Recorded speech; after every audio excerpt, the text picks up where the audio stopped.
Anak yang soleh itu anak yang tahu kalau dia seorang laki-laki nanti, secantik apapun istrinya, selucu apapun anak-anaknya, sebanyak apapun harta yang dia miliki, sehebat apapun dia di mata anak buahnya, demi Allah, orang tua tidak pernah menjadi nomor 2 dalam hidup. Ini banyak orang yang suka salah ini. Cuma gara-gara dunia, orang tua panjang mata menanti kedatangan anak. Jangan ya, jangan. Anak yang soleh tahu sekali, sampai kapanpun ibumu, ayahmu, sampai kapanpun. Dunia nggak membuat dia lupa ada berkah keramat dunia hidup di atas muka bumi ini. Dia nggak repot datang ke makam-makam para wali. Orang tua nomor 1 yang dia temui. Ini orang hebat.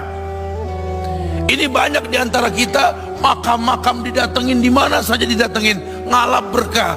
Orang tua panjang mata, berlinang air mata menanti, mana anakku?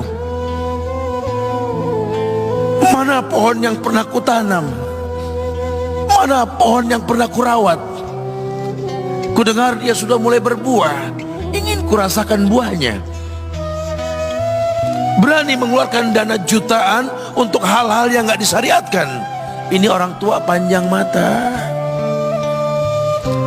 Rela ndak rela, orang tua kita akan mendengar dan melihat. Ma, aku pengen nikah, aku pengen berkeluarga, Ma. Ya orang tua ya seneng lah. Cuma kalau inget metik buahnya belum terasa, ya ada perasaan kayak gimana gitu loh. Karena dia tahu setelah ini dia akan menikah, bahwa anak orang ada kehidupan yang berbeda yang bakal dia rasa. Orang tua makin hari makin rentan, bukan makin seger. Yang perempuan dibawa orang, ya Allah. Baru kemarin perasaan mainin poni, ini anak perempuan kita, betul. Baru kemarin mainin kepangan rambutnya, ya Allah. Ya Allah, baru kemarin perasaan saya titah dia, titah, ya Allah. Belajar jalan, bisa berlari bawa sesuatu, coret-coret tembok, aduh Masya Allah. Sekarang udah gede, dibawa orang, ya Allah, Masya Allah. Yang laki dekat sama mamahnya. Baru kemarin tangan mungilnya kita tuntun, kalau kelepas dia nangis, betul. Sekarang tangannya keker besar, tangan ibunya keriput, betul. Mau nangkep tangan anak pun sudah mulai susah. Nebawa anak orang datang dengan gagah, cium tangan, cipika-cipiki, udah. Ma, kita jalan dulu Ma ya. Udah Mama, udah. Digandeng tangan kekasihnya, dirangkul pundaknya. Ini anak laki ndak tahu ibunya kayak diiris-iris jantungnya. Dia lihat tangannya yang keriput, ya Allah. Udah berapa lama tangan ini nggak dibawa sama anak ini? Udah berapa lama tangan ini nggak digandeng sama anak saya? Kita merasa bangga akur merangkul istri kita, ibu kita ngelihat pundaknya. Udah berapa lama pundak ini gak dirangkul seperti itu, ya Allah. Dulu aku berdandan secantik-cantiknya, ku dandankan anaknya, ku bawa di hadapan kawan-kawanku, bangga anakku. Tapi dia gak pernah berdandan rapi membawa aku ke hadapan teman-temannya. Lihatlah ibuku, ibunya sudah kebayang, ya Allah, ini anak bakal minta nikah sebentar lagi. Yang wajar kalau orang nanam pohon pengen metik buah, wajar. Ini buah belum terasa, pohon sudah mau dibawa, kebayang tidak? Ya Allah.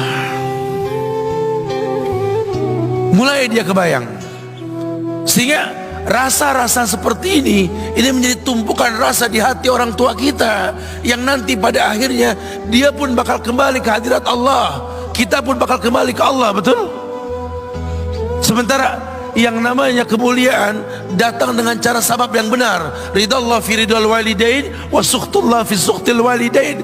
Ridanya Allah ada di ridho orang tua, murkanya pun sama. Karena semua ibadah yang dia lakukan berujung pada surga. Dan yang paling gampang ketika dia mau menaklukkan dunia, demi Allah, berkah orang tua dulu yang dia ambil. Ini dirasa oleh orang mulia yang Nabi katakan, innahu min ahlis sama, innahu min ahlis sama. Manhu? Siapa dia? Sahabat, manusia yang pernah hidup zaman sahabat tapi nggak ketemu Rasul, yang bernama Uwais Al-Qarni, pemuda miskin pengembala kambing di negeri Yaman. Padang tandus yang dia tinggal di situ, yang dia kesampingkan hidupnya untuk ibunya, untuk ibunya.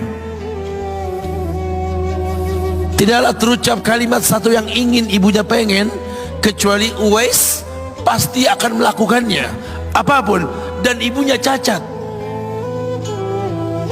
Apa kata Uwais? Tidak akan pernah terlontar kata dari mulut ibuku kecuali kan kulakukan yang dia inginkan. Masya Allah. Ibunya cacat dan dia menomorduakan diri, yang penting orang tuanya dulu. Hingga satu waktu ibunya berkata, wahai Uwais, ibu sudah tua. Andai kematian mendatangi ibu, ada beberapa keinginan yang ibu pengen merasakan keinginan tersebut. Mungkin enggak ya? Apa Bu? Katakan. Ibu pengen haji. Bengok Uwais, ya Allah Bu, ini Yaman, Hadramaut, yang sekarang saja pesawat itu bisa 3 jam menuju Saudi, itu 2 jam lebih lah menuju Saudi. Ini lebih jauh lagi, kebayang berapa ratus kilo, berapa ribu kilo, nggak tahu. Ya baiklah ibu, kata Uwais, aku tidak pernah menolak permintaan ibuku, tapi kali ini aku tidak bisa menjawab karena mikir gimana caranya ini. Apalagi dia seorang pemuda yang punya penyakit sopak, ada tanda-tanda putih di bagian badan itu kayak pano besar gitu tuh. Udahlah, terserah gimana nantilah. Yang penting ini nomor 1 dalam hidup ini. Dia beli seekor anak sapi, digendong tiap hari itu sapi sama si Uwais menuju puncak gunung, turun lagi, gendong ke atas, turun lagi tiap hari, sampai orang bilang, Uwais gila no, orang sapi dipiara dia digendong tiap hari naik gunung yang tinggi, sampai nggak berasa dikatakan 8 bulan dia lakukan itu, sehingga terbentuklah fisiknya yang bagus karena olahraga tiap hari bawa itu sapi. Dan sapi itu makin berat, dalam hikayat dikatakan sampai di atas 100 kilo itu sapi. Kemudian dia tetap gendong ke atas dan dia yakin, bismillah saya yakin, sampailah bulan haji, ibu naik ke pundakku, digendong ibunya dari negeri Yaman. Subhanallah, gak ada yang gak mungkin. Lihat, dibawa ibunya ke Mekah, bertawaf di Ka'bah, dunia menyaksikan. Bahkan hikayat mengatakan dia sempat bertanya kepada sahabat Abdullah bin Umar, aku telah menggendong ibuku dari negeri Yaman menuju Mekah, bertawaf di Ka'bah ini, sudahkah aku membayar jasa ibuku? Apa kata sahabat Abdullah bin Umar?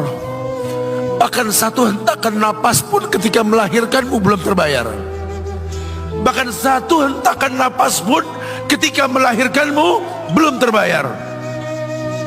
Dia selesaikan tawafnya, dia selesaikan tawafnya. Selesai tawaf, dibawa ibunya ke makom Ibrahim untuk sholat 2 rakaat. Selesai sholat, dia angkat tangan, dia berdoa kepada Allah, ya Allah, ampunkanlah ibuku ya Allah. Ampunkan ibuku ya Allah. Masukkanlah dia ke sorgamu ya Allah. Masukkan dia ke sorgamu ya Allah. Ibunya berbisik, Uwais, sudahlah, mintalah pada Tuhanmu ampunan untuk dirimu dan sorga untukmu. Wallahi wahai ibu, Allah ampunkan kamu, Allah masukkan kamu ke sorga, cukup untukku. Ridhomu yang kubutuhkan wahai ibu. Lihat,